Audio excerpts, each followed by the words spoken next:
महर्षि वेद व्यास द्वारा रचित ग्रंथ महाभारत का हर किरदार, हर घटना अपने आप में एक खुली किताब की तरह है, जिसमें झांककर आज का इंसान अपने जीवन की किसी भी कश्मकश का हल निकाल सकता है। भगवान श्री कृष्ण के मुखारविंद से गीता के रूप में निकलने वाला हर शब्द इस जीवन रूपी अथाह समुद्र की गहराई जानने में मनुष्य की सहायता करता है। मगर जिस तरह एक सिक्के के दो पहलू होते हैं, उसी प्रकार एक तरफ से खुली किताब नजर आने वाला यह विशाल ग्रंथ कई रहस्यों और अनकही कथाओं को भी समेटे हुए है। पांडवों की स्वर्ग यात्रा ऐसी ही एक कथा है। आज के इस एपिसोड में हम महाभारत के आखिरी भाग की बात करने वाले हैं, जिसे महाप्रस्थानिका पर्व के नाम से भी जाना जाता है। नमस्कार दोस्तों, मेरा नाम है अंश और आप देख रहे हैं नारद वाणी। 18 दिनों तक चचेरे भाइयों और भारत के तत्कालीन महाराजाओं के बीच कुरुक्षेत्र की रणभूमि में अनवरत रूप से चल रहा भीषण युद्ध आखिरकार धृतराष्ट्र के सबसे बड़े बेटे दुर्योधन की वीरगति के साथ ही समाप्त हो गया था। पितामह भीष्म, आचार्य द्रोण, महारथी कर्ण और वीर अभिमन्यु सहित लाखों निरपराध सैनिकों के खून से लथपथ इस युद्ध को संसार के इतिहास का सबसे बड़ा युद्ध माना जाता है। इस युद्ध के बाद अपने 100 पुत्रों के शवों पर आंसू बहाने वाले धृतराष्ट्र और गांधारी को राजमहल के ऐशो आराम रास नहीं आए। सभी सुख सुविधाओं के बावजूद उन्हें राजमहल की चार दीवारी में अकेलापन महसूस होने लगा था और इसी अकेलेपन को दूर करने के लिए इस दंपति ने राजमहल छोड़ दिया और अपने जीवन के आखिरी पलों तक वन में निवास किया। दूसरी ओर भगवान श्री कृष्ण का यदुवंश भी श्राप के प्रभाव से धीरे धीरे खत्म होने लगा, जिसके चलते भगवान श्री कृष्ण भी पांव में एक तीर लगने के बहाने अपनी लीला समाप्त कर चले गए। इसी बीच इंद्रप्रस्थ और हस्तिनापुर के नए सम्राट युधिष्ठिर ने भी अपने राज्य के विस्तार हेतु अश्वमेध यज्ञ करवाया और अपने भाइयों के साथ आनंदमय राजसी जीवन बिता रहे थे। मगर लगभग 36 साल राजसी जीवन बिताने के बाद पांडवों को भी यह आभास होने लगा कि धरती पर उनका काम पूर्ण हो चुका है और अब पृथ्वी लोक छोड़ने का समय आ गया है। युयुत्सु को संपूर्ण राज्य की देखभाल का जिम्मा सौंपने के बाद पांडवों ने अभिमन्यु के पुत्र परीक्षित को हस्तिनापुर का नया सम्राट घोषित किया और सुभद्रा को सबके लालन पालन की जिम्मेदारी देने के बाद महर्षि वेद व्यास से आज्ञा लेकर पांचों पांडव द्रौपदी सहित परलोक गमन की यात्रा पर चल पड़े। अर्जुन ने लोभवश अपने गांडीव धनुष और तरकश का त्याग नहीं किया था, इसीलिए पांचों पांडव कई नदियों, पहाड़ों और समुद्रों की यात्रा करते हुए लाल सागर पहुँचे तो वहाँ अग्निदेव प्रकट हुए और उन्होंने अर्जुन से गांडीव आदि का त्याग करने के लिए कहा, क्योंकि उनका कार्य भी तब तक पूर्ण हो चुका था। अग्निदेव को गांडीव और तरकश देने के बाद पांडव अपने मार्ग में आगे बढ़े, जहाँ एक कुत्ता भी उनके साथ चलने लगा था। उत्तर दिशा से पृथ्वी की परिक्रमा करने के बाद केदारनाथ में पांडवों को भगवान शिव के दर्शन हुए, जिन्होंने उनके लिए स्वर्ग का मार्ग प्रशस्त कर आगे जाने की आज्ञा दी। बालू से भरे समुद्र को पार करने के बाद पांडवों ने सुमेरु पर्वत के दर्शन किए और अपनी यात्रा में आगे बढ़ गए।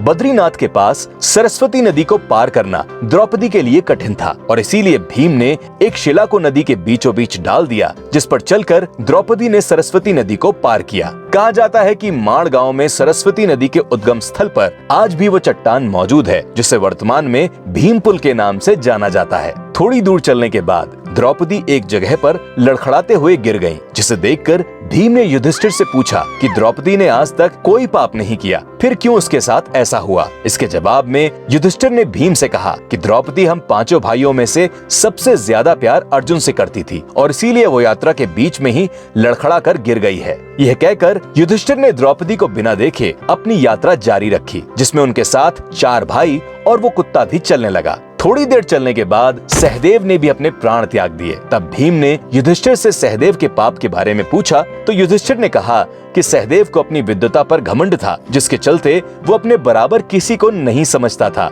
सहदेव की इस दशा का यही कारण है। इसके बाद नकुल भी अपनी यात्रा पूर्ण नहीं कर पाए और बीच रास्ते में गिर गए। तब भीम के द्वारा इसका कारण पूछने पर युधिष्ठिर ने बताया कि नकुल को अपने रूपवान होने का बड़ा अभिमान था। नकुल के बाद धनुर्धर अर्जुन भी गिर पड़े, जिसका कारण बताते हुए युधिष्ठिर ने कहा कि अर्जुन को अपने पराक्रम और युद्ध कौशल पर अभिमान था और उसने कहा था कि वे एक ही दिन में अपने शत्रुओं का अंत कर देगा, लेकिन ऐसा हुआ नहीं और यही कारण है कि उसको इस तरह की गति प्राप्त हुई है। सभी भाइयों के पापों का हिसाब देते हुए युधिष्ठिर उस कुत्ते और अपने भाई भीम के साथ आगे बढ़ते जा रहे थे। तभी एक जगह पर महाबली भीम भी गिर पड़े और सभी भाइयों की तरह अपनी गति का कारण पूछने पर युधिष्ठिर ने भीम से कहा कि तुम खाते बहुत अधिक थे और अपने बल का झूठा प्रदर्शन करते थे, यही कारण है कि तुम आज इस अवस्था को प्राप्त हुए हो।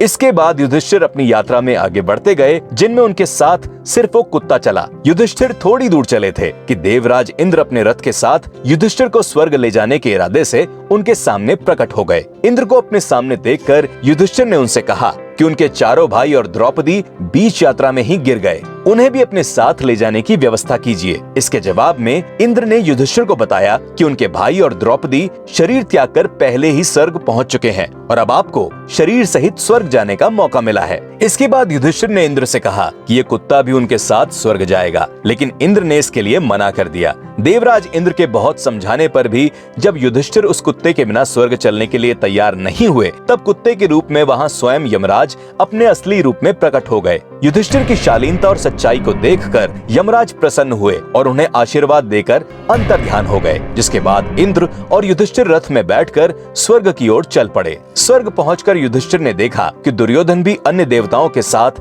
स्वर्ग में एक दिव्य सिंहासन पर बैठा हुआ है। युधिष्ठिर ने जब इंद्र से इसका कारण पूछा तो उन्होंने बताया कि दुर्योधन ने भले ही अपने जीवन में झूठ और अधर्म का साथ दिया था, लेकिन अर्जुन और भीम जैसे योद्धाओं से हिचकिचाहट के बिना अपनी हार को सामने देखते हुए भी उसने जिस बहादुरी से युद्ध किया था, उस पराक्रम और साहस की बदौलत आज उसे ये पद प्राप्त हुआ है। देवराज इंद्र की बात सुनकर युधिष्ठिर ने उनसे अपने भाइयों से मिलने की इच्छा जताते हुए कहा कि उनके भाइयों और द्रौपदी को जिस लोक में जगह मिली है, उन्हें भी उसी लोक में स्थान चाहिए। अपने भाइयों से बेहतर मुझे कुछ भी मंजूर नहीं है। इसके उत्तर में इंद्र ने युधिष्ठिर को एक देवदूत का अनुकरण करने को कहा, जो उन्हें उस लोक में ले जाने वाले थे जहां उनके भाई भी द्रौपदी के साथ मौजूद थे।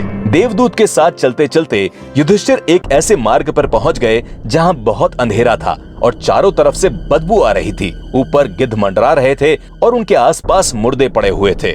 रास्ते की मुश्किलों से तंग आकर युधिष्ठिर ने देवदूत से पूछा कि उन्हें इस मार्ग पर आगे और कितनी दूर चलना है। इसके जवाब में देवदूत ने कहा कि दरअसल हम असीपत्र नामक नरक के किसी मार्ग का भ्रमण कर रहे हैं और देवताओं ने उन्हें यह आदेश दिया था कि जब आप चलते चलते थक जाएं तो मैं आपको वापस ले जाऊं। इसीलिए अगर आप थक गए हैं तो हम वापस चलें। युधिष्ठिर ने देवदूत की बात मानते हुए जैसे ही वापस जाने के लिए कदम बढ़ाए, तभी उन्हें दुखी लोगों की आवाजें सुनाई दी जो युधिष्ठिर को रुकने का आग्रह कर रहे थे। युधिष्ठिर ने जब उनका परिचय पूछा तो उन्होंने अपना नाम, कर्ण, अर्जुन, नकुल, सहदेव, द्रौपदी और भीम बताया। ये सुनकर युधिष्ठिर ने देवदूत से कहा कि तुम वापस चले जाओ, मगर मैं अपने भाइयों को छोड़कर कहीं नहीं जाऊंगा। देवदूत ने यह बात स्वर्ग पहुंचकर इंद्र को बताई और कुछ समय बाद देवराज इंद्र स्वयं उस स्थान पर पहुंच गए जहां युधिष्ठिर मौजूद थे। इंद्र ने युधिष्ठिर को बताया कि कुरुक्षेत्र के युद्ध के दौरान उन्होंने जिस झूठ का सहारा लेकर आचार्य द्रोण का वध किया था, उसी की बदौलत उन्हें कुछ समय नरक में बिताना पड़ा है